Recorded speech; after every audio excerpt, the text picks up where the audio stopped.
Actes des Apôtres, chapitre 6, verset 1er.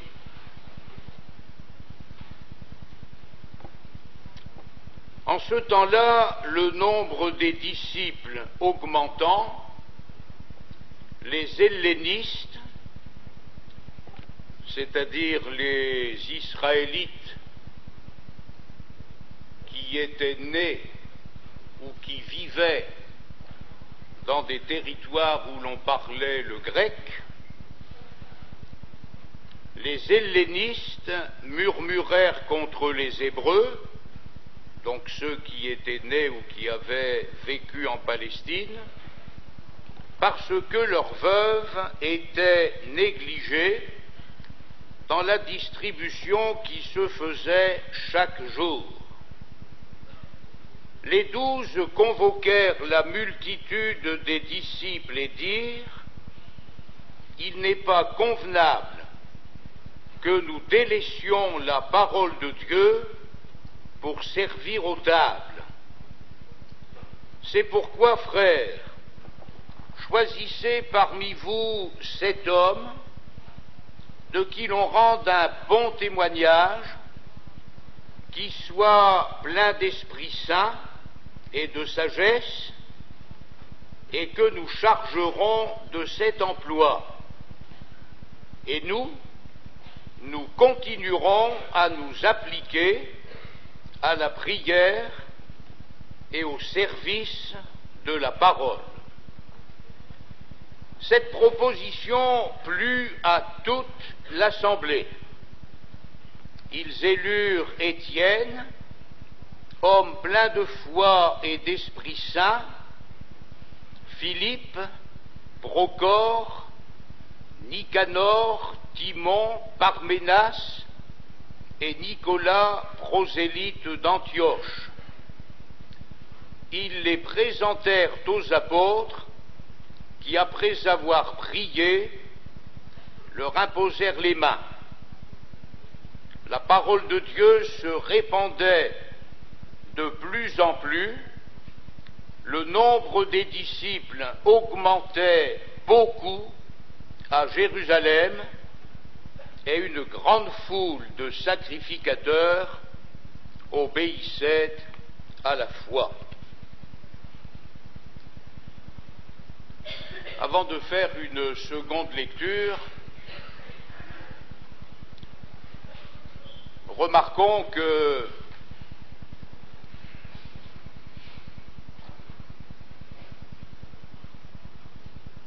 la parole de Dieu nous dit dans ce livre des Actes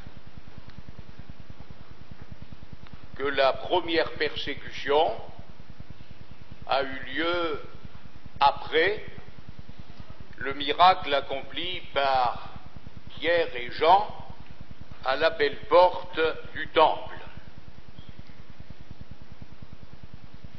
Suite à cette première persécution, il y a eu un problème dans l'église de Jérusalem, celui du mensonge d'Ananias et de Saphira,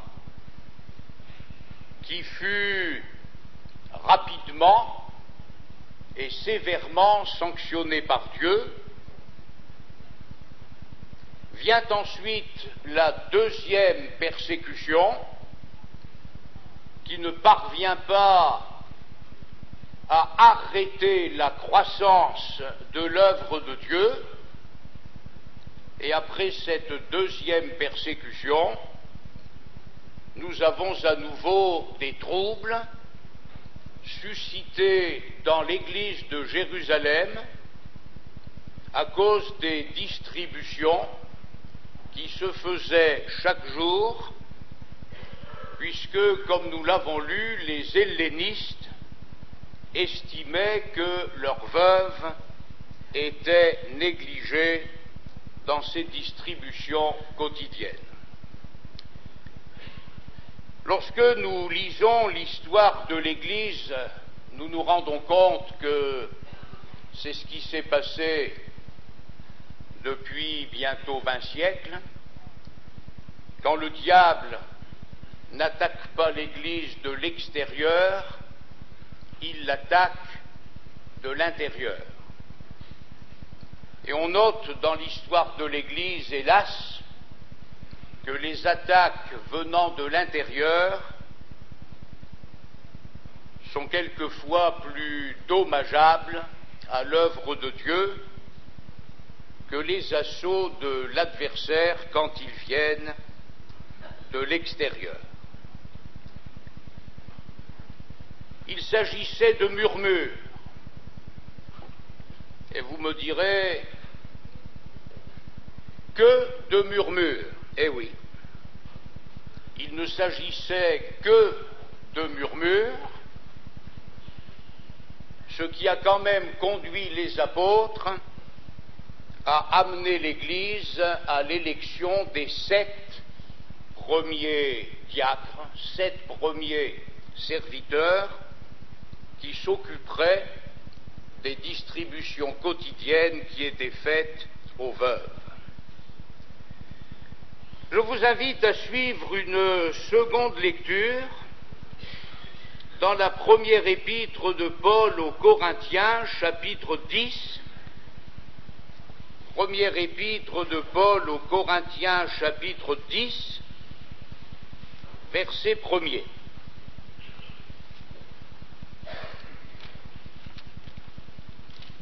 Première épître aux Corinthiens, chapitre 10, verset 1er.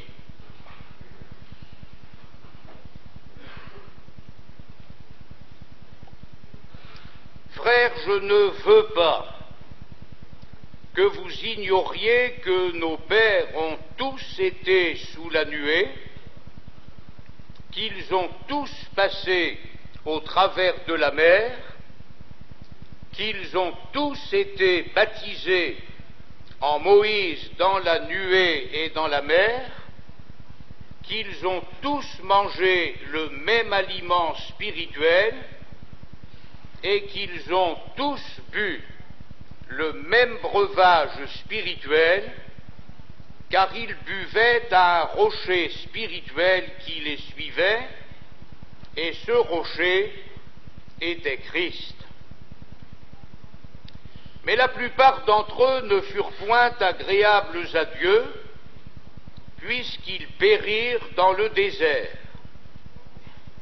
Or, ces choses sont arrivées pour nous servir d'exemple, afin que nous n'ayons pas de mauvais désirs comme ils en ont eu.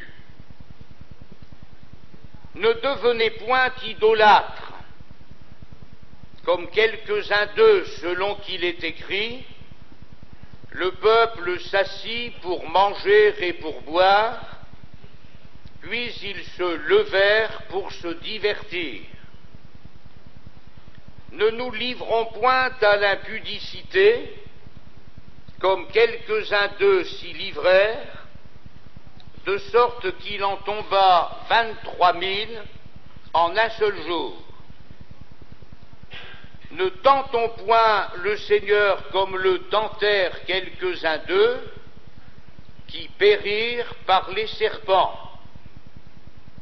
Ne murmurez point, comme murmurèrent quelques-uns d'eux qui périrent par l'exterminateur. L'Écriture a parlé d'idolâtrie, elle a parlé d'impudicité, elle a parlé de tenter le Seigneur, et nous pourrions dire, mais que sont les murmures à côté de l'idolâtrie, de l'impudicité et du fait de tenter le Seigneur? Ne murmurez point, comme murmurèrent quelques-uns d'eux, qui périrent par l'exterminateur. Jacques dit dans le texte qui précède l'onction d'huile, ne vous plaignez pas les uns des autres, frères, afin que vous ne tombiez pas sous le jugement. Ces choses leur sont arrivées pour servir d'exemple, et elles ont été écrites pour notre instruction, à nous qui sommes parvenus à la fin des siècles. Ainsi donc, que celui qui croit être debout prenne garde de tomber. Aucune tentation ne vous est survenue qui n'ait été humaine, et Dieu qui est fidèle ne permettra pas que vous soyez tentés au-delà de vos forces, mais avec la tentation, il préparera aussi le moyen d'en sortir afin que vous puissiez la supporter. Ne murmurez pas comme murmurèrent quelques-uns d'eux. Ce n'est un secret pour personne que sur notre terre, il y a des gens qui ne sont jamais satisfaits.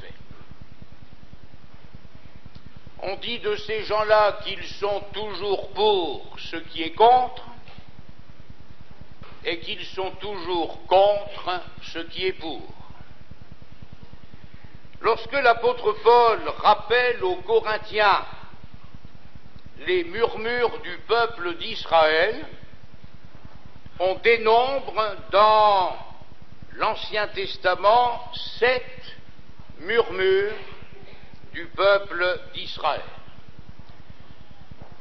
Israël a murmuré concernant le chemin par lequel Dieu le faisait passer. Et c'était pourtant le chemin de l'amour, de la sagesse de Dieu, puisque Dieu avait dit qu'il y avait un chemin plus court, mais que ce chemin plus court amènerait le peuple à apprendre la guerre, et c'est la raison pour laquelle Dieu l'a fait passer par un autre chemin. Ainsi, le chemin sur lequel Israël marchait vers la terre promise était le choix de la sagesse de Dieu, ce qui n'a pas empêché le peuple de murmurer au sujet de ce chemin. Second murmure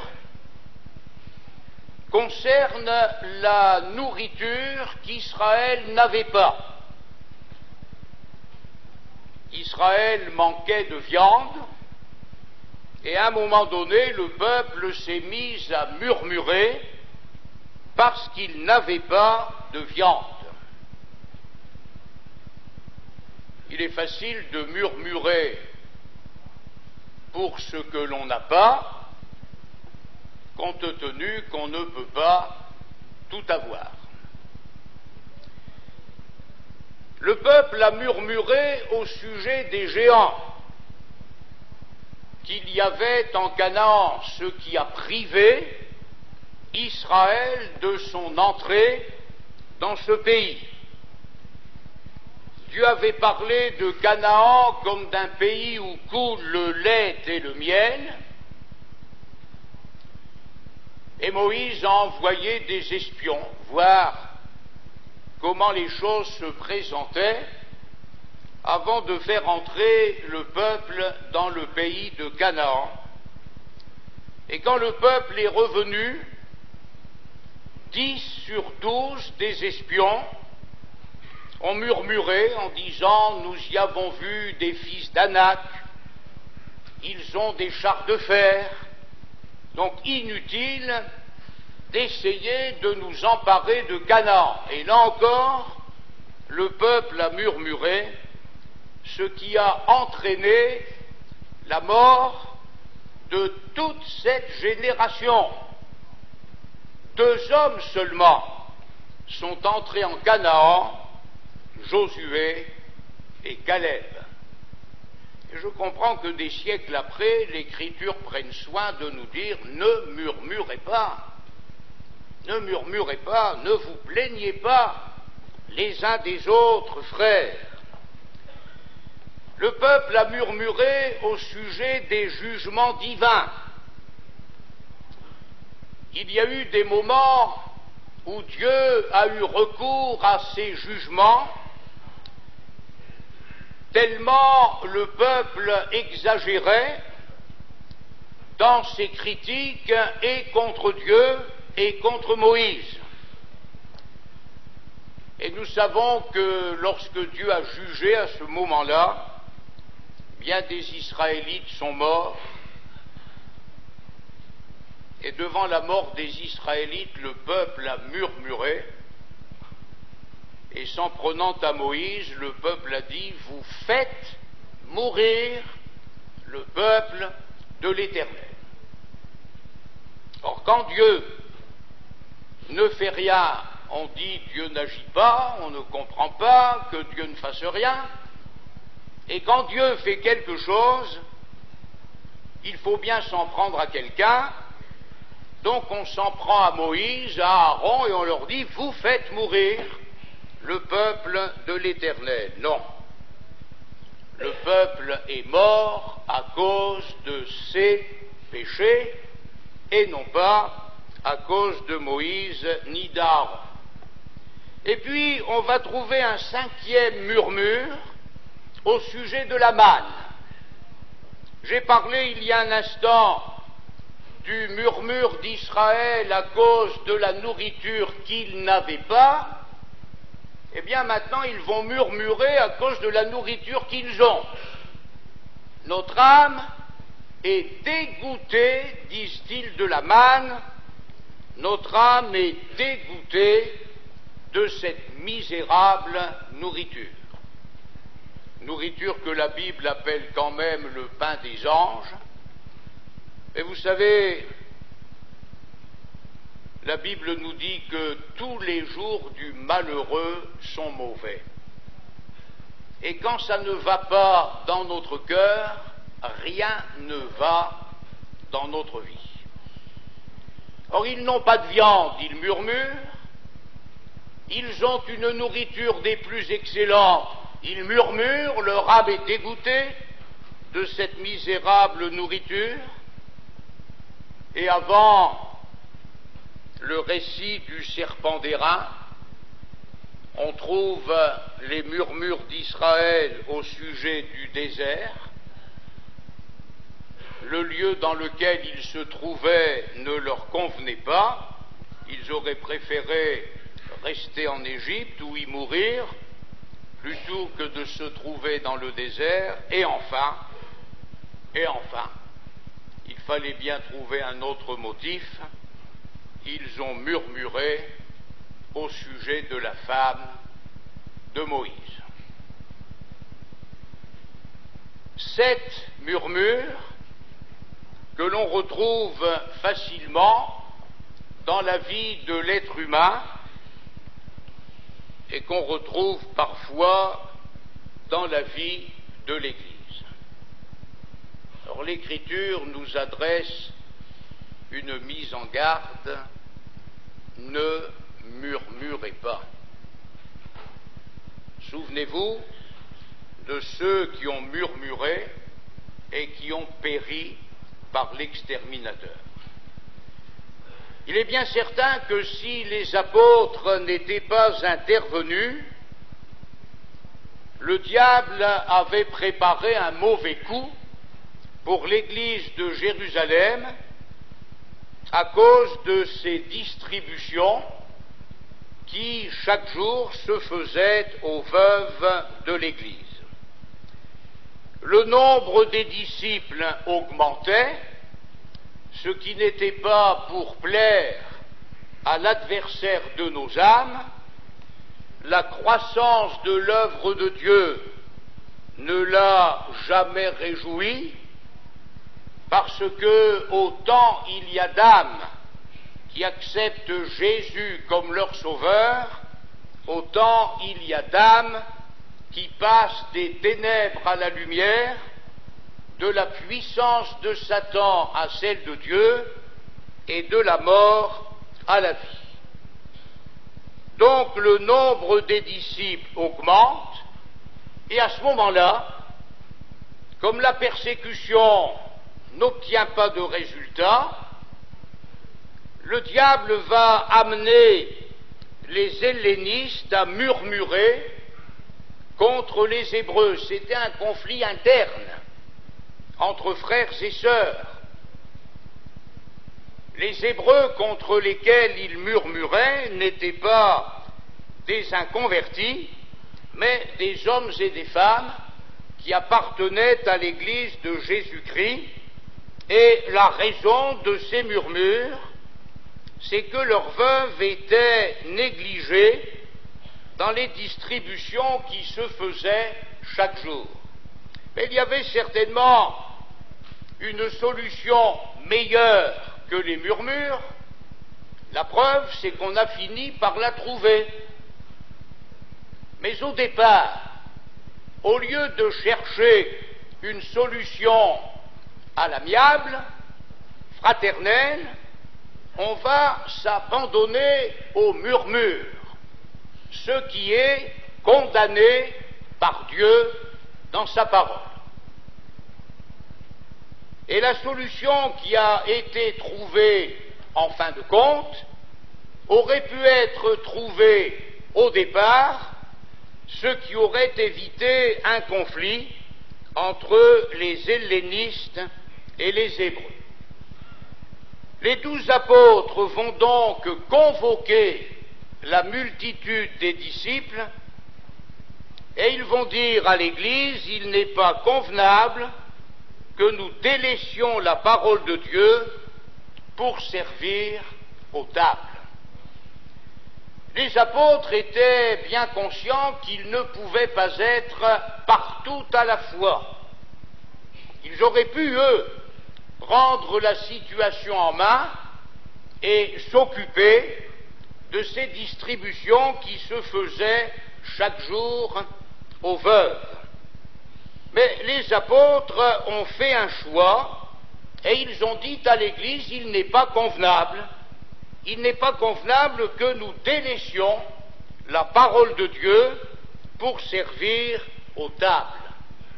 Ça ne veut pas dire qu'un apôtre n'était pas capable de servir aux tables. Ça ne veut pas dire que c'était déshonorant que d'accomplir ce service à l'égard des veuves de l'Église, mais je le répète, on ne peut pas être partout à la fois et on ne peut pas tout faire seul. Et les apôtres l'ont compris. L'urgence pour eux, c'était d'annoncer la bonne parole de Dieu, c'était d'annoncer l'Évangile. Donc, ils en ont déduit qu'il n'était pas question qu'ils se laissent prendre par ce service aux tables.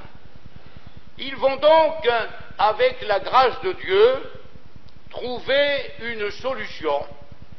S'adressant à l'Église, ils lui disent: frères, choisissez parmi vous 7 hommes. Nous savons que, bibliquement, le chiffre 7 est le chiffre de la perfection. 7 hommes, c'était peu pour une communauté qui comptait des milliers de convertis, mais c'est la décision qui a été prise devant l'Église: choisissez parmi vous 7 hommes, et ce sont ces hommes-là qui vont s'occuper de la distribution de la nourriture. Remarquons que les apôtres n'ont pas invité l'Église à choisir n'importe qui. Il fallait, premièrement, que ce soit des hommes de qui l'on rende un bon témoignage. Ils n'ont pas fait passer les qualifications naturelles avant les qualités spirituelles. Aujourd'hui, la loi nous impose une quantité de diplômes pour faire la cuisine ici, pour être technicienne de surface ailleurs, mais bibliquement, on a d'abord imposé des qualités spirituelles. Cet homme de qui l'on rende un bon témoignage. Ensuite, cet homme qui soit plein du Saint-Esprit. Nous en sommes arrivés au fil des années, mes frères et sœurs, parce qu'on ne peut pas faire autrement, hélas, à confier certaines tâches à des personnes qui ne sont pas baptisées du Saint-Esprit, mais c'est là une grave erreur. Il fallait que ces hommes qui allaient servir aux tables soient pleins d'Esprit Saint. Je me souviens de l'époque où pour chanter dans les chorales de nos églises, il fallait être un, converti, deux, baptisé du Saint-Esprit. Aujourd'hui, quand ça arrange les choses, on introduit même des inconvertis dans nos chorales et chez nos musiciens. Vous comprenez bien que ce n'est pas en nous éloignant du modèle divin que nous allons attirer sur nous la bénédiction de Dieu. Ou alors nous faisons les choses comme Dieu veut qu'elles soient faites, et il est avec nous et il travaille avec nous, ou nous faisons les choses n'importe comment, et si Dieu se détourne de nous, c'est à nous qu'il faut nous en prendre et à personne d'autre. Un bon témoignage, plein d'Esprit Saint et de sagesse, parce que ce n'était pas le moment de jeter de l'huile sur le feu. Il y avait un conflit dans l'Église, il y avait des murmures dans l'Église, et le but était donc de faire taire ces murmures de telle sorte qu'il fallait recevoir un bon témoignage, être rempli du Saint-Esprit et rempli de sagesse. Et si vous trouvez cet homme qui réponde à ces conditions, les apôtres disent, nous les chargerons de cet emploi. Nous les chargerons de cet emploi.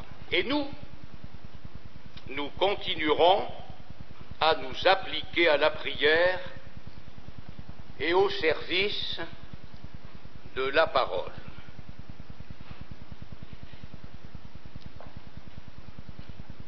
Nous avons compris que si les apôtres avaient pris en charge le service aux tables,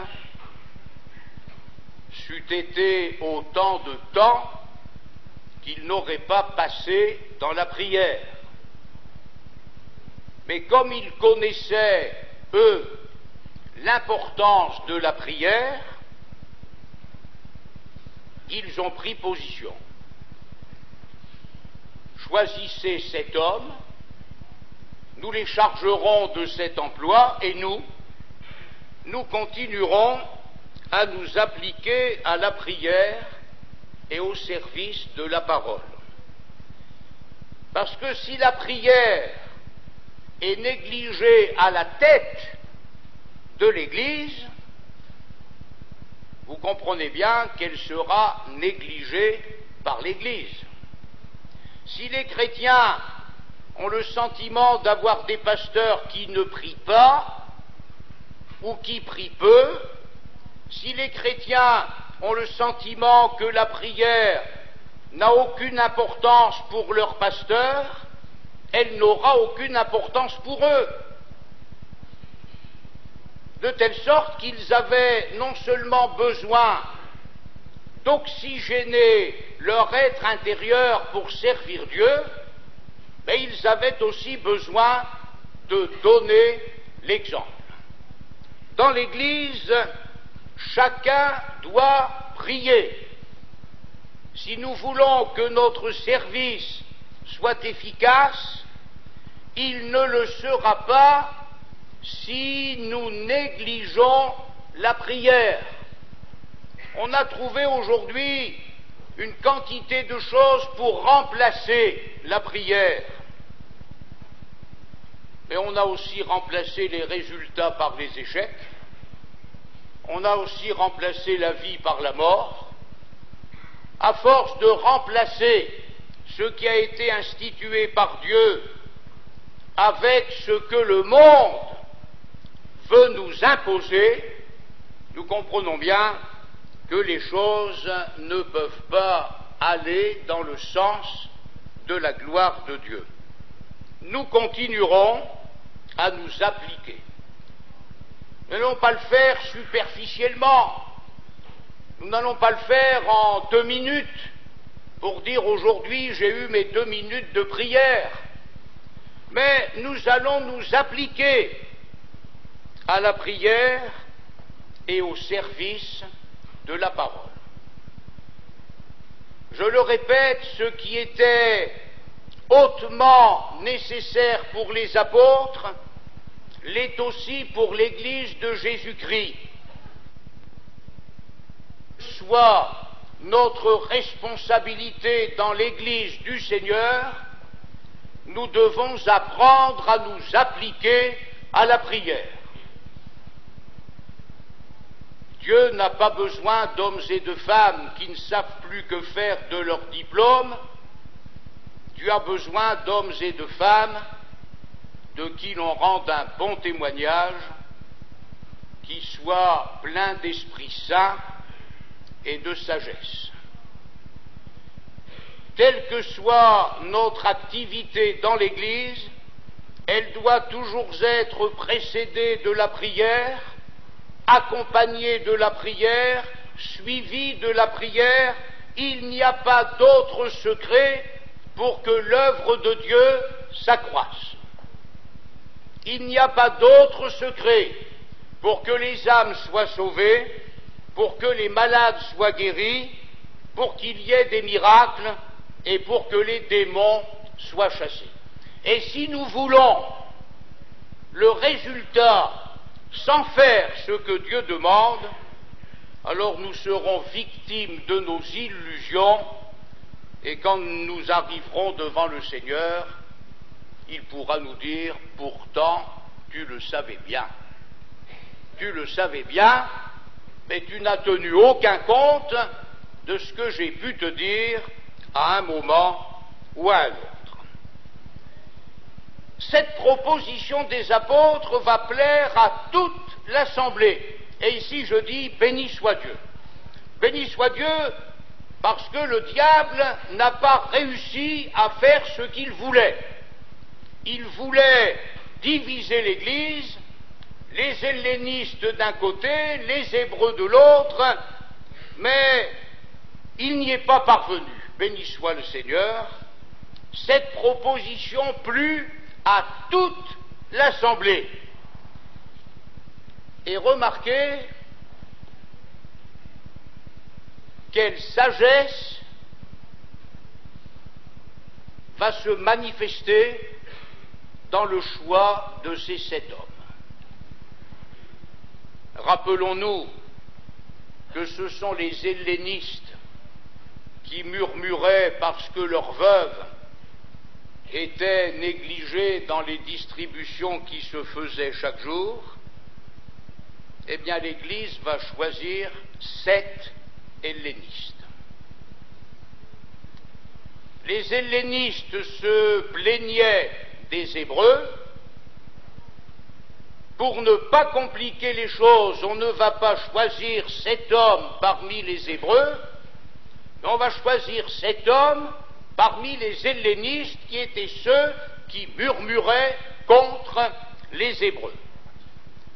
Ils ont donc choisi Étienne, vous remarquerez leur nom à consonance grecque, homme plein de foi et d'Esprit Saint, Philippe, Procore, Nicanor, Timon, Parménas, Nicolas, prosélytes d'Antioche. Et quand ces 7 hommes ont été choisis, ils les présentèrent aux apôtres qui, après avoir prié, encore la prière, et toujours la prière, qui, après avoir prié, leur imposèrent les mains. Ce fut donc l'institution de ce qu'on appelle improprement les 7 premiers diacres de l'Église de Jésus. Il s'agit en fait de 7 hommes qui avaient pour mission de servir aux tables et de calmer les murmures et de les faire disparaître. Quand ces hommes ont été élus, on a prié pour eux, et que nous dit l'Écriture? La parole de Dieu se répandait de plus en plus. On ne peut pas avoir une Église qui murmure et qui se développe. Il faut choisir. Ou nous pataugeons dans la boue à longueur d'année avec des histoires sans queue ni tête, ou nous en finissons avec les murmures, et dans ce cas-là, l'Esprit de Dieu, qui est comparé à la colombe, qui est un esprit de paix, dans ce cas-là, l'Esprit de Dieu va reprendre sa place, il va continuer d'agir par le moyen de l'Église, il va renouveler l'Église dans son travail d'évangélisation, il va attirer les pécheurs à Christ, il va toucher le cœur des pécheurs, jeunes ou plus âgés, peu importe, mais il va agir, la parole du Seigneur se répandait de plus en plus, le nombre des disciples augmentait beaucoup à Jérusalem, et une grande foule de sacrificateurs, de prêtres juifs. Le diable a voulu faire des dégâts dans les rangs de l'Église, eh bien les dégâts vont se produire dans les rangs des prêtres. Et ce n'était pas facile d'amener un sacrificateur à la foi. Comptez dans les évangiles combien de sacrificateurs se sont convertis pendant que le Seigneur Jésus était sur la terre. C'était un terrain très très difficile que celui de la prêtrise israélite. Mais là, le Saint-Esprit est à l'œuvre. Le Saint-Esprit n'est plus gêné dans l'Église, il n'y a plus d'obstacles dans l'Église, donc il reprend son travail, des âmes sont gagnées à Christ, et même, nous dit l'Écriture, une grande foule de sacrificateurs obéissaient à la foi. Nous le verrons plus tard, si le Seigneur le permet, les murmures échouent, eh bien le diable va essayer une autre méthode. C'est la mort d'Étienne,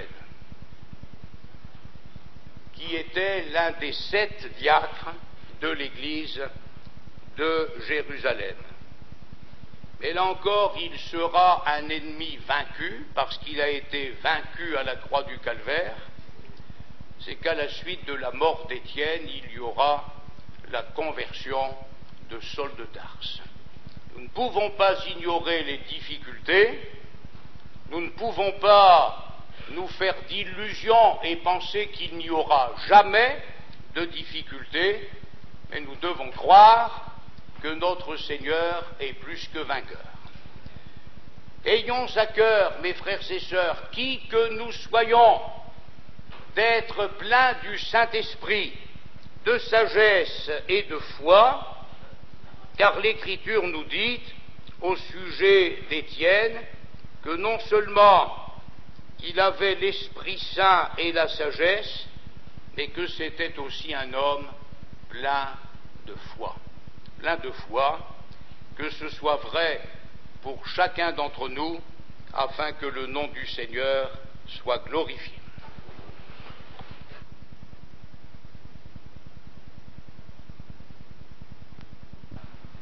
24 heures sur 24 et 7 jours sur 7.